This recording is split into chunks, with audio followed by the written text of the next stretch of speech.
Aujourd'hui, nous allons parler de la vengeance. Vous ne vous en doutez peut-être pas, mais la vengeance est une énergie destructrice. La personne blessée ou trahie aspire à retourner sa blessure ou son mal à la personne qui en est la cause. Ces simples pensées, même si elles ne sont émises qu'à titre de réflexion, sont porteuses d'énergie et la loi du retour, toujours active, s'actionne dans le sens de ces pensées émettrices. En voulant vous venger, la matière énergétique, qu'est l'univers, s'active, même si vous ne faisiez qu'y réfléchir. Et la pensée, toujours en activité, émet ses paramètres négatifs.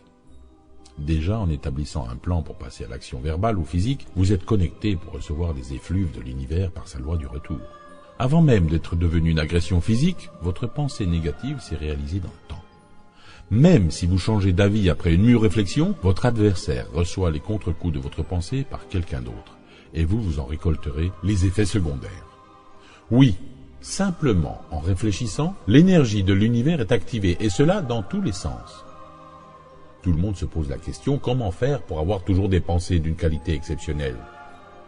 En respectant toutes les données, vous contrôlerez parfaitement votre muscle de pensée, pour ainsi dire. Bien que ce ne soit pas un muscle, il fonctionnera le plus naturellement du monde dans les règles de l'art. Les pensées sont une énergie latente qui ne demande qu'à se manifester. Certaines personnes ne fonctionnent qu'avec un schéma de pensée négative. Observez quelque peu leur vie, vous le constaterez. Ils sont comme nous, en apprentissage.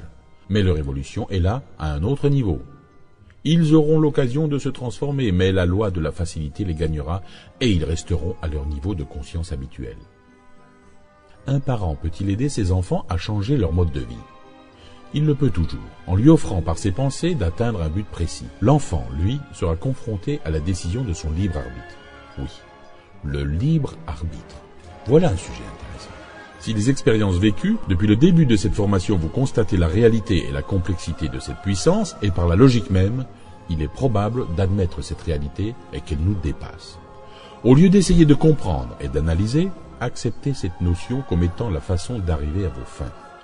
Lorsque vous achetez un appareil ménager, vous ne le démontez pas pour comprendre le fonctionnement, n'est-ce pas? Si vous achetez un ordinateur, vous le faites formater ou vous en apprivoisez le fonctionnement progressivement sans vous demander comment il est possible qu'une machine garde en mémoire une telle quantité de données et de paramètres.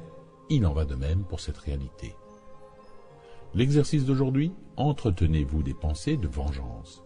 Si oui, quelle est la démarche à entreprendre? Je vous donnerai la réponse au cours suivant. Ce sera le 64e.